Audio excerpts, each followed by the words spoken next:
आइए साथियों, दोस्तों, मित्रों, आप सभी का जेके कंपटीशन सेंटर में हार्दिक स्वागत है। आज आपके लिए बहुत ही महत्वपूर्ण कि पीसीएस में प्रश्नों को सॉल्व कैसे करें। जो कठिन से कठिन शब्द आते हैं उन शब्दावलियों का अर्थ क्या है, उन शब्दों का अर्थ क्या है, अर्थात उन अर्थों को ना समझ करके बहुत सारे छात्र चक्कर में पड़ जाते हैं। उनके बहुत ही कम नंबर आते हैं। मेहनत तो वो बहुत करते हैं, एकदम से जटिल मेहनत करते हैं, परंतु वो मेहनत मेहनत उनकी सफल नहीं हो पाती। क्यों? क्योंकि वो प्रश्न की शब्दावली को नहीं समझ पाते। आज मैंने इस सीरीज में कम से कम 16 ऐसे शब्दों को शामिल किया है जो प्रश्नों में यूज होते हैं, प्रश्नों में पूछे जाते हैं और बार बार गलतियां करते हैं छात्र, जिसकी वजह से प्रतियोगियों को बहुत ज्यादा नुकसान उठाना पड़ता है। बहुत से प्रतियोगी तो ऐसे हैं जो उनका नंबर आना चाहिए मगर फिर भी नंबर नहीं आ पाता। कारण यह है वो प्रश्नों के अंत में ऐसे शब्द होते हैं जिनके मर्म को वो नहीं समझ पाते, जिनके तर्क को नहीं समझ पाते, जिनकी उसके अर्थ के मूल्यांकन को नहीं समझ पाते, जिसकी वजह से उनके नंबर बहुत ज्यादा कम आते हैं, अर्थात वो परीक्षा में फेल हो जाते हैं। ऐसे बहुत सारे प्रतियोगी हैं जो कि बहुत मेहनत करते हैं, बहुत ज्यादा जानते हैं, मगर फिर भी वो मेंस एग्जाम नहीं निकाल पाते। इसलिए आज मैंने ये जो भी शब्द यूज होते हैं यूपी पीसीएस के मेंस एग्जाम में, उन शब्दों को सरल बनाने के लिए आए हैं। इन्हें आप देखिए, आपको बहुत ही ज्यादा फायदा मिलेगा। आइए देखते हैं। एक शब्द आता है आपका परिभाषित कीजिए। अंत में लिखा होगा परिभाषित कीजिए या डिफाइन कीजिए। मैंने अंग्रेजी में भी लिख रखा है। बहुत ही मेहनत के साथ में इन्हें मैं लेकर आया हूं और मैं अपने ऊपर भी इन्हें प्रयोग करता था। मुझे भी बहुत फायदा होता था। आइए देखिए, परिभाषित कीजिए। यदि ये आ जाए तो हमें क्या करना है। यदि प्रश्न के अंत में परिभाषित करने के लिए आए तो आपको क्या करना है।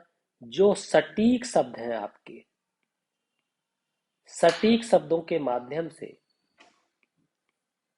आपको उसके अर्थ को बताना है या उसे उसके अर्थ को समझाना है। ये आपको ध्यान देना है।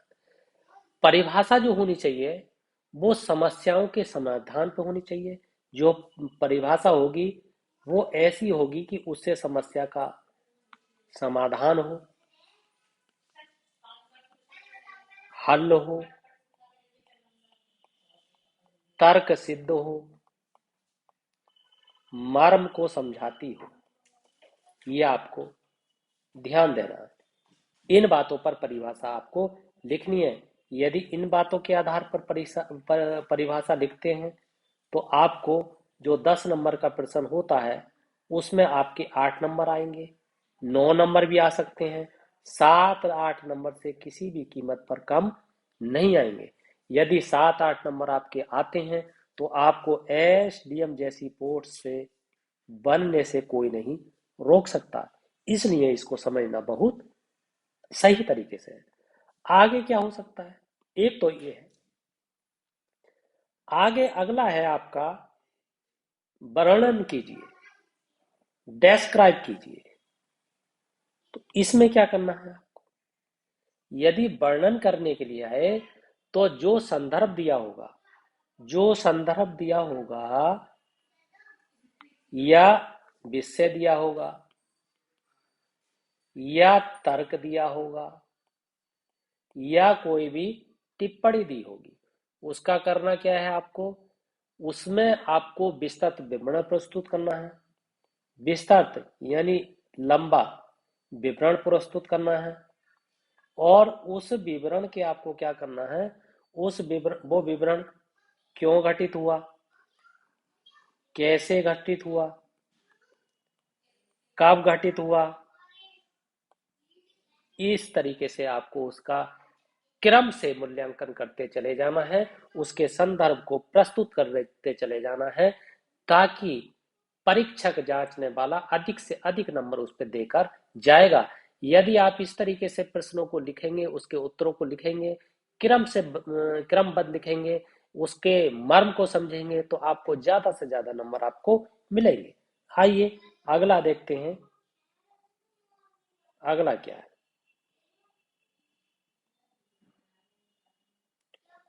इसका नंबर 1, ये नंबर 2 होना चाहिए, ये 3 होना चाहिए, टाइप गलत हो गया। अगला है चर्चा कीजिए। ये नंबर 1 है, ये नंबर 3 है, ये नंबर 1 है। चर्चा कीजिए, यदि चर्चा कीजिए का मतलब डिस्कस कीजिए, अगर ये आ जाए तो इसमें आपको क्या करना है। इस तरीके के अंत में लिखा होगा, जैसे कि भी कोई भी आप उदाहरण ले लीजिए कि पिलासी का युद्ध 1757 में हुआ, इसकी चर्चा कीजिए। कोई भी ऐसा प्रश्न हो सकता है, तो उसमें क्या करना है आपको, उसमें जो भी आपको विषय दिया है उसका क्या करना है, उसका आपको तर्क देना है। फिर क्या देना है, उसका वितर्क भी देना है। फिर क्या करना है, तर्क वितर्क तो देना है, और तार्किक कौशल देना है उसमें, बिल्कुल तार्किक तार्किक कौशल को प्रस्तुत करना है। और क्या बताना है, उसमें अपना पक्ष भी रखना है। अपना पक्ष क्या होगा, अपना पक्ष भी प्रस्तुत करना है।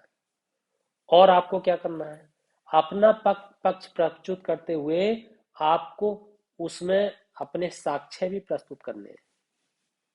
साक्ष्य यानी अपने सबूत, और सबूत भी कैसे होंगे, बिल्कुल ठोस प्रमाणिक होंगे। ठोस होंगे, प्रमाणिक होंगे, तथ्यों पर आधारित होंगे, ये आपको ध्यान देना है। और क्या करना है आपको, उसके गुण दोष भी बताने हैं, आपको गुण भी बताना है, उसके दोष भी बताने हैं, ये आपको ध्यान देना है। और अंत में इससे आप निष्कर्ष भी लिखेंगे, इस तरीके के प्रश्न में। तो आपको ये समझना है, सबसे पहले आपको तर्क देना है, फिर आपको वितर्क भी देना है, अपने कौशल का उपयोग करते हुए अपना पक्ष भी रखना है, अपने पक्ष में जो है साक्ष्यों को प्रस्तुत करना है, अपने तथ्यों को प्रस्तुत करना है, उसके गुणों को प्रस्तुत करना है, उसके दोषों को प्रस्तुत करना है, अंत में इसका निष्कर्ष प्रस्तुत करना है। ये आपको ध्यान देना है, जिस प्रश्न के अंत में चर्चा कीजिए लिखा होगा, ये आपको ध्यान देना है। अब आइए आगे देखते हैं, चौथा क्या है। चौथा प्रश्न के अंत में होगा व्याख्या कीजिए। अगर इस तरीके का आ जाए, व्याख्या कीजिए अर्थात एक्सप्लेन कीजिए, तब आप क्या करेंगे, इनमें जिस विषय की व्याख्या करने के लिए कहेगा उसमें आपको, उस विषय पे आपको ये ध्यान रखना है कि वो कैसे घटित हुआ, कैसे घटित हुआ, क्यों घटित हुआ, क्यों घटित हुआ, और आपको बताना है कब घटित हुआ, और उसका परिस्थिति क्या थी, ये आपको प्रस्तुत करना है। और क्या प्रस्तुत करना है, जो संदर्भ दिया हुआ है, जो विषय दिया हुआ है, जो दृष्टांत दिया है हुआ है, उसका उपयोग बताना है, उसके उपयोग का अर्थ बताना है, उपयोग बताना है, उपयोग का अर्थ बताना है, ये आपको ध्यान देना है। और क्या बताना है, और उसमें आपको जो भी मतलब घटनाएं हैं उनको परिभाषित भी करना है, ये भी आपको ध्यान देना है। परिभाषित भी करना है, इसे परिभाषा भी देते हुए चले जाएंगे। परिभाषा का एक क्रम होगा, जो भी दृष्टांत देंगे उसका आप क्रम होगा, और इसके आपको अनुसंधान भी बताना है, अनुसंधान बताना है, और आपको उस अनुसंधानों की पुष्टि भी करनी है। यदि आप इतने तरीके से इसे लिख पाते हैं तो आप एक अच्छा उत्तर होगा, और आपका बहुत ही सटीक उत्तर ये माना जाएगा। भर भर कर आपके नंबर आएंगे, बहुत ही ज्यादा मात्रा में आपके नंबर आएंगे। आइए अब अगला देखते हैं। अगला है आपका पांचवा। अगर ये आ जाए कि विस्तार कीजिए, सविस्तार वर्णन कीजिए, अगर प्रश्न के अंत में ये लिखा आ जाए तो इसमें आपको क्या करना है? इसमें आपको केवल अधिक से अधिक विवरण देना है। किसका? जिसके संदर्भ में पूछा गया। अधिक से अधिक विवरण देंगे और उस विषय की विवरण जिसे देंगे उसके संबंध में उसके संबंध में अधिक से अधिक जानकारी प्रस्तुत करेंगे। और जानकारी क्या होगी? तथ्यों पर आधारित होगी। तथ्य कैसे होंगे? प्रमाणिक होंगे। प्रमाणिकता में क्या होगी? वैज्ञानिकता होगी। ये आपको ध्यान देना है। इस तरीके से आपको इसमें जिसमें दिया है आपका कि सविस्तार वर्णन कीजिए, तो इन शब्दों का इनके आधार पर आप लिखते चले जाएंगे। ये आपको ध्यान देना है, क्योंकि साथियों निरा पढ़ने से काम नहीं चलता है। पढ़ने वाले बहुत आपको मिलेंगे, प्रैक्टिस सेट भी बहुत मिलेंगे, प्रैक्टिस सेट भी करते होंगे, अच्छे अच्छे नोट्स उनके पास होंगे, अच्छी अच्छी किताबें उनके पास होंगी, 8 8 10 10 14 14 घंटे पढ़ने वाले होंगे, मगर नंबर उनके कम होंगे। उसका कारण क्या है? कि स्मार्ट तरीके का इस्तेमाल नहीं करते, अनुभव का इस्तेमाल नहीं करते। किस तरीके से हमें नंबर अच्छे मिल रहे हैं आजकल, उन बातों पर ध्यान नहीं देते। इसलिए ये बहुत सारी समस्या है। इन समस्या के समाधान के लिए इन शब्दों पर लेकर आया हूं, क्योंकि मैं बार बार बताता रहता हूं। इसलिए मैंने सोचा कि इन शब्दों के बारे में एक वीडियो बना दी जाए, ताकि सारे के सारे प्रतियोगियों को इसकी जानकारी मिल सके।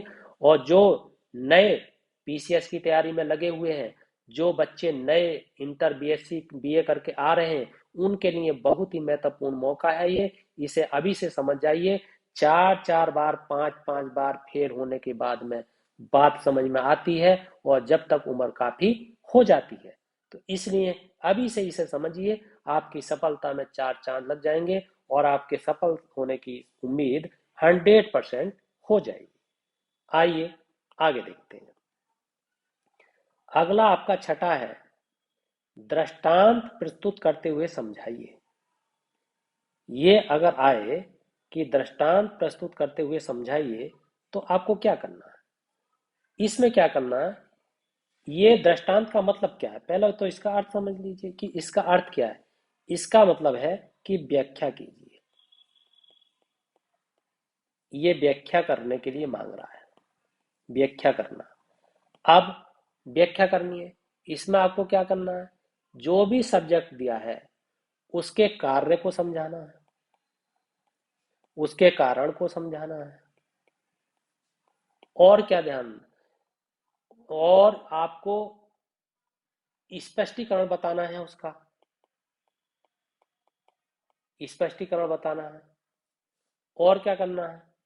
इसमें आपको नाना प्रकार के उदाहरण प्रस्तुत करने हैं। जो भी बात बता रहे हैं उसका उदाहरण आपको देना है, उसके आपके आंकड़े भी प्रस्तुत करने हैं।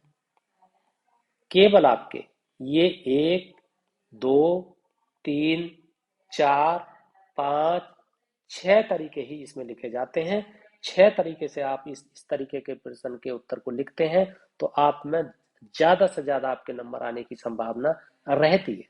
आइए आगे देखते हैं। अगला है आपका प्रदर्शित कीजिए, डेमोन्स्ट्रेट कीजिए। आप प्रदर्शित करने में आपको क्या करना है? प्रदर्शित करने में उन उदाहरणों को प्रस्तुत करना है, जैसे कि ये कैसे घटित हुआ। विषय के बारे में पूछा जाए तो कैसे घटित हुआ। और इसमें आपको उदाहरण अधिक देने हैं। केवल हर बात को जो भी आप बताएंगे उसे उदाहरण से प्रस्तुत करेंगे, उदाहरण से प्रस्तुत करेंगे। ये आपको इसमें ध्यान देना है। बस इसमें प्रदर्शित करने में आपको कैसे और किस प्रकार से घटित हुआ, ये भी आपको इसमें ध्यान देना है। किस प्रकार से, कैसे घटित हुआ, किस प्रकार से घटित हुआ, इसके आपको उदाहरण बताने हैं। कैसे और किस प्रकार को लेते चलेंगे आप क्रम से, और उदाहरण बताते चले जाएंगे, और इसका उत्तर एकदम से सटीकता की तरफ बढ़ता चला जाएगा। आगे है समालोचनात्मक विश्लेषण दीजिए। इस तरीके से अगर लिखा हुआ आता है तो इसमें क्या करना है आपको, इसके हम इस प्रकार के विषय को हम उसे कई भागों में बांट लेते हैं। कई भाग, कई भागों में बांट लेंगे, या उसके कई घटक होंगे, कई घटक होंगे। और क्या होगा, उसमें अपना पक्ष रखेंगे आप, उसमें अपना एक विपक्ष भी होगा, उसमें आप अपना तर्क देंगे, यानी अपने तथ्य देंगे, और आप अपने तथ्यों का जो उपयोग उपयोग करेंगे। उपयोग कैसे करेंगे, सटीकता से, मतलब उपयोग गहनता से करेंगे। और इसमें आपको परीक्षण करना होता है, और ये एक दूसरे से अंतर संबंधित होता है। यानी जिसमें समालोचना पूछी जाएगी उसमें एक दूसरे से अंतर संबंधित होगा, एक दूसरे से उसका कोरिलेशन होगा, एक दूसरे में समाहित होगा। इस तरीके से आप प्रस्तुत करेंगे। आपको इसके कई भाग होंगे, कई घटक होंगे, इसका पक्ष भी होगा, इसका विपक्ष भी होगा, इसका तर्क भी होगा, इसका वितर्क भी होगा, इसमें गहनता होगी, उसका उपयोग होगा, उसका परीक्षण होगा, एक दूसरे से ये अंतर संबंध रखते होंगे। इस तरीके से आपके प्रश्न को रखते चले जाना है, ये आपको ध्यान देना है। इस तरीके से अगर आप प्रश्न को लिखते चले जाते हैं तो आपके प्रश्न के सही होने की संभावना 100% ठीक होती है, बढ़ जाती है। आइए आगे देखते हैं। अगला अगर आपसे पूछा जाता है कि समालोचनात्मक परीक्षण कीजिए, एक तो समालोचनात्मक विश्लेषण कीजिए, एक है समालोचनात्मक परीक्षण कीजिए। अगर परीक्षण के बारे में पूछा जाए तो इसमें क्या करना है, इसमें आपको क्या दिया होगा, प्रमुख तथ्य दिए होंगे, विषय के प्रमुख तथ्य दिए होंगे, या उसके महत्वपूर्ण मुद्दे होंगे, महत्वपूर्ण मुद्दे होंगे। अच्छा, इन मुद्दों का क्या करना है, इन मुद्दों का वर्णन करना है, वर्णन करना है आपको। अच्छा, वर्णन करना है, वर्णन करते हुए क्या ध्यान रखना है, इनमें सर्वाधिक महत्वपूर्ण को क्यों है, कौन सा है, सर्वाधिक महत्वपूर्ण क्या है, ये ध्यान रखना है आपको। और क्या ध्यान रखना है इसमें, उसके जो विभिन्न तरीके होंगे, जो भी विभिन्न तरीके होंगे विषय से संबंधित जिसके बारे में पूछा जाएगा, उन विभिन्न तरीकों से क्या करना है, आपको उनकी व्याख्या करनी है, ये आपको ध्यान देना है। इस तरीके से आप अगर समालोचनात्मक परीक्षण में आपको करना है। आइए आगे देखते हैं। आगे है आपका टिप्पणी कीजिए। यदि ये टिप्पणी वाला आता है कि टिप्पणी कीजिए, तो टिप्पणी किस तरीके से करेंगे, टिप्पणी करने के लिए आपको क्या करना होगा, इसमें किसी विषय पर या किसी मुख्य बिंदु का चयन करना होता है। कोई भी जो टिप्पणी दी हो जाती है उसका एक मुख्य बिंदु होगा, मुख्य बिंदु होगा, उसमें क्या होगा, उस बिंदु का आपको चयन करना होगा, और उस चयन करते समय आपको क्या, उसका अपना मत प्रस्तुत करना होगा, मत प्रस्तुत करेंगे आप।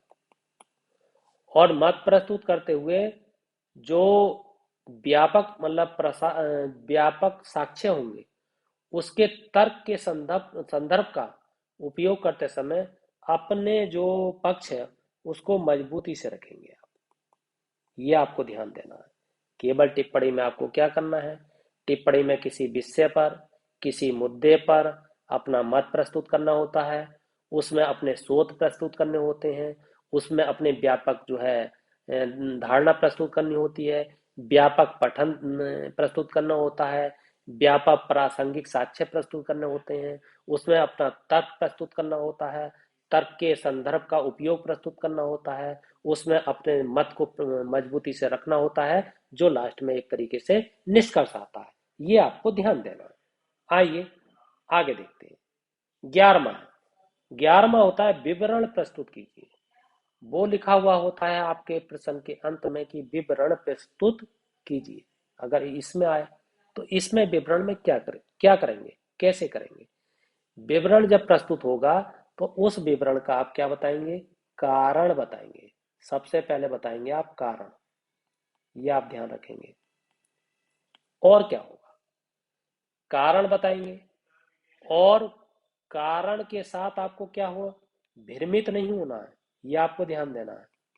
भ्रमित नहीं होना है, क्योंकि कारण क्या है, सटीक होना चाहिए। कारण कैसा होना चाहिए, वैज्ञानिक होना चाहिए। कारण कैसा होना चाहिए, तथ्यों पर आधारित होना चाहिए। कारण कैसा होना चाहिए, सटीकता से भरा हुआ होना चाहिए। ये आपको ध्यान रखना है। और फिर उसमें और क्या करना है, उसमें केवल ये बताना होता है कि क्या घटित हुआ है, इसमें क्या घटित हुआ है, और ये विवरण प्रस्तुत करना है कि ऐसा क्यों घटित हुआ है।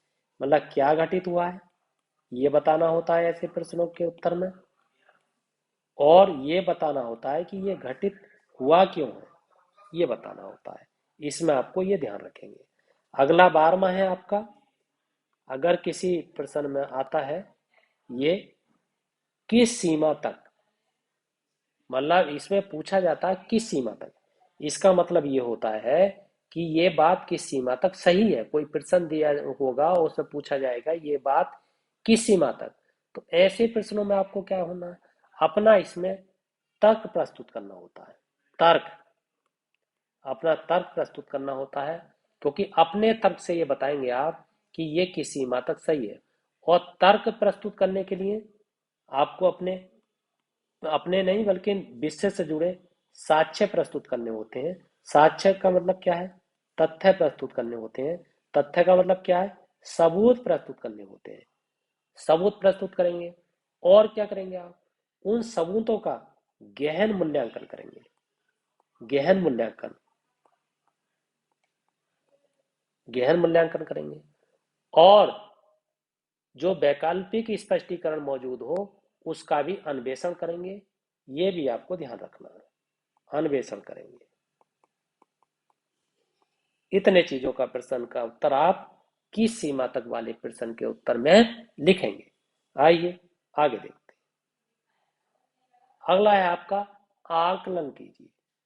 अगर इस तरीके का है कि आकलन दिया हो तब कैसे लिखेंगे, तब आपको ये करना होता है आकलन में कि कथन किस सीमा तक सही है, ये समझना पड़ता है कि किस सीमा तक सही है। जो भी कथन दिया होगा, जो भी सब्जेक्ट दिया होगा, वो उसके बारे में आपको ये महसूस करना है लिखते समय कि ये किस सीमा तक सही है।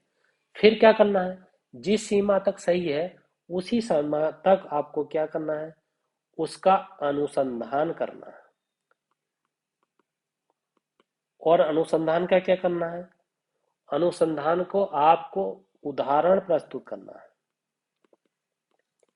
उदाहरण प्रस्तुत करने हैं। और क्या करना है, अपना जो उदाहरण के रूप में अपना तर्क प्रस्तुत करेंगे, तर्क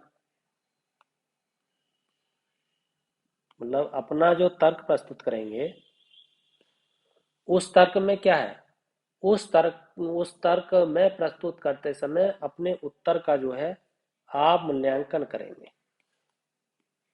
कि ये हम जो कर रहे हैं इसका मूल्यांकन सही दिशा में जा रहा है, यह व्यक्ति को प्रभावित करने वाला है या नहीं है। ये आपको उत्तर लिखते समय सोचना पड़ेगा।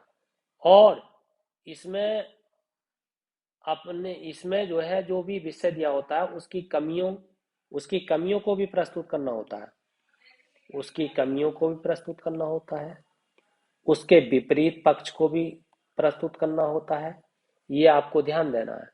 और अंत में आप क्या करना है, स्पष्ट रूप से ये दर्शाएंगे कि इस कथन का मूल भाव क्या है।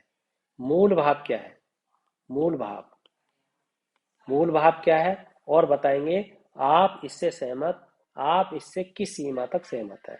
आप अपने सहमति की प्रस्तुति करेंगे और वो प्रस्तुति आपकी सटीक होनी चाहिए, सार गर्भित होनी चाहिए, सकारात्मक होनी चाहिए, नकारात्मक बिल्कुल नहीं होनी चाहिए, सकारात्मक भाव लिए होने चाहिए, ताकि जांचने वाले के दिमाग में अंत में ये आए कि हाँ, जो इनने तर्क प्रस्तुत किया है वो तर्क बिल्कुल सत्य और सबूत को सार गर्भित करता है। उसके पक्ष में आपको अपना तर्क बताना है और अपनी बड़ी मजबूती से अपने पक्ष को उसमें रखना है, तो आपको बहुत ही अधिक इसमें नंबर मिलेंगे। अंत में है तुलना कीजिए अगर आ जाए, तो तुलना क्या करना होता है।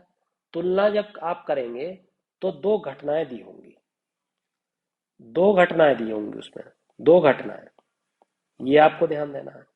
और दो घटनाएं में तुलना करने का मतलब क्या है कि आप उन घटनाओं में असमानताएं दर्शाएंगे,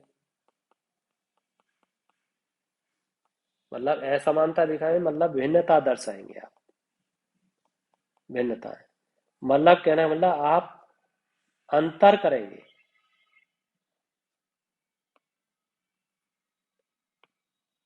अंतर करेंगे आप, अर्थात तुलना करेंगे आप, ये आपको ध्यान देना है।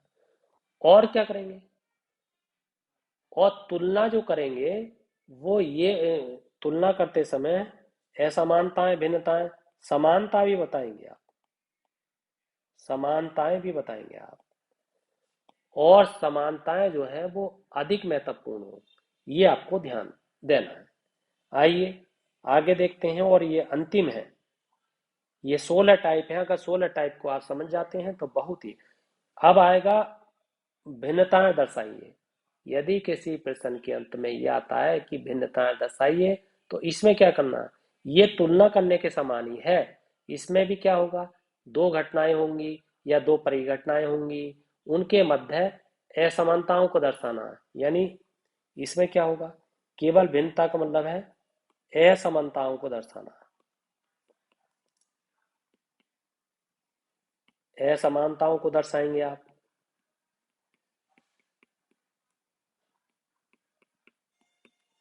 और असमानताओं को दर्शाएंगे, और क्या करेंगे आप, असमानताओं के साथ साथ आप जो है इनमें भिन्नता पर ध्यान केंद्रित करेंगे, भिन्नता,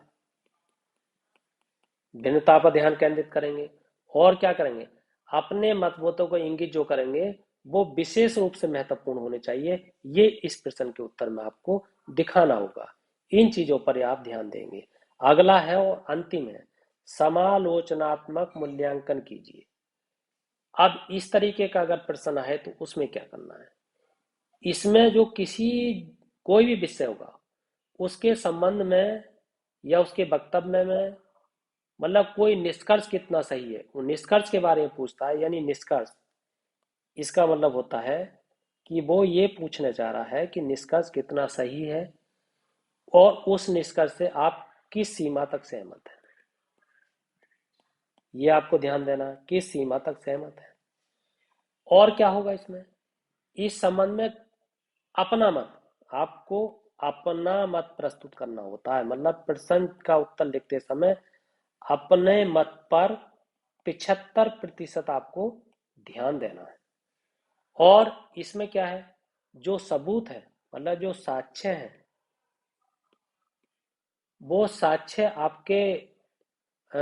आपको प्रस्तुत करने हैं, मतलब सबूत प्रस्तुत प्रस्तुत करने हैं, प्रमाण प्रस्तुत करने हैं, कहने का मतलब उससे संबंधित प्रमाण प्रस्तुत करने हैं, दृष्टांत प्रस्तुत करने हैं, मतलब उदाहरण प्रस्तुत करने हैं, ये आपको ध्यान देना है। और वो उदाहरण से आप कितने सहमत हैं, ये आपको दर्शाना है। इसमें विरोधाभास भी दर्शाना है आपको, मतलब एक दूसरे से विरोधाभास, विरोधाभास भी आपको दर्शाना है, ये भी आपको ध्यान देना है। महत्वपूर्ण जो कारक हैं उनको भी दर्शाना है, कारक, महत्वपूर्ण कारक को भी दर्शाना है, कौन कौन से कारण हैं, कौन कौन से कारक हैं, और अंतिम निष्कर्ष का आधार बताते हुए ये दर्शाना है कि आपने इसे विकल्प के रूप में क्यों चुना, मतलब आप इस पर जो मूल्यांकन कर रहे हैं वो क्यों कर रहे हैं, इसको आपको बताना है। तो साथियों, मित्रों, दोस्तों, यदि आपको ये वीडियो पसंद आई है और इस तरीके से आप इसे लिखते हैं, तो पीसीएस में चाहे किसी भी प्रदेश का पीसीएस हो या कोई भी मेंस एग्जाम हो, आप हर हालत में उसमें सफल होने की जज्बा रखते हैं, ताकत रखते हैं, शक्ति रखते हैं, हिम्मत से उसे पास करने की अपनी अभिलाषा रखते हैं। इसलिए इन शब्दों पर गौर फरमाइए। जो ये 16 तरीके के शब्द हैं, इन्हें आप लिखना समझिए। इसके अंत में जैसे भी आए उसी आधार पर आप प्रश्न के उत्तर को लिखिए, ताकि आप 5 नंबर या 4 नंबर कोई भी ले लेता है, नंबर आपको 7 6 से ऊपर लेने हैं, अर्थात 7 लेने हैं या 8 लेने हैं। इसका मतलब होता है 100 में आप 70% हासिल कर रहे हैं या 100 में आप 80% हासिल कर रहे हैं। जब आप 70 या 80 के प्रतिशत के नजदीक होते हैं तो आप 100% एडीएम बनते हैं। ये आपको वो पद मिलता है जो आप मांगते हैं। इसलिए साथियों, इन शब्दों पर गौर दीजिए, इन शब्दों को देखिए। आगे मैं आपको ये बताने वाला हूँ, आगे ली जो वीडियो आएगी वो अगली वीडियो इस बात पर आएगी, जो पीसीएस में मेंस एग्जाम होता है, उस मेंस एग्जाम में जीएस के पेपर होते हैं, उस जीएस के पेपर का सिलेबस क्या है। क्योंकि बहुत सारे प्रतियोगियों को ये मालूम नहीं है कि जीएस पढ़ रहे हैं मगर सिलेबस मालूम नहीं है। अगर उनसे पूछेंगे कि फर्स्ट पेपर का सिलेबस क्या है, बिल्कुल मालूम नहीं। सेकंड पेपर का सिलेबस क्या है, बिल्कुल मालूम नहीं। थर्ड पेपर का सिलेबस क्या है, बिल्कुल मालूम नहीं। और आपका फोर्थ पेपर का सिलेबस क्या है, मालूम नहीं। वो तैयारी कर रहे हैं। जैसे मिसाल तौर पर मैं आपको बताऊं, जैसे फर्स्ट पेपर का अगर सिलेबस उनसे पूछा जाए तो वो नहीं बता पाएंगे, जबकि उसमें भारतीय विरासत होता है नंबर 1, कल्चर होता है नंबर 2, विश्व का इतिहास होता है नंबर 3, भारत का इतिहास होता है नंबर 4, भारत का भूगोल होता है नंबर 5, विश्व का इतिहास होता है नंबर 6 और भारतीय समाज होता है नंबर 7। ये 7 8 प्रकार के उसमें टॉपिक हैं और इनके अंदर क्या क्या टॉपिक हैं इसके बारे में मैं आने वाली वीडियो में बताऊंगा। इसलिए आप मेहनत से लगे रहिए और जिन्होंने इस चैनल को सब्सक्राइब नहीं किया है वो सब्सक्राइब जरूर कर लें, ताकि और बेल आइकन का भी बटन दबा दें ताकि हर वीडियो की सूचना आपके पास तुरंत और शीघ्र पहुंच जाए। आइए साथियों, इसी के साथ आपका बहुत बहुत धन्यवाद।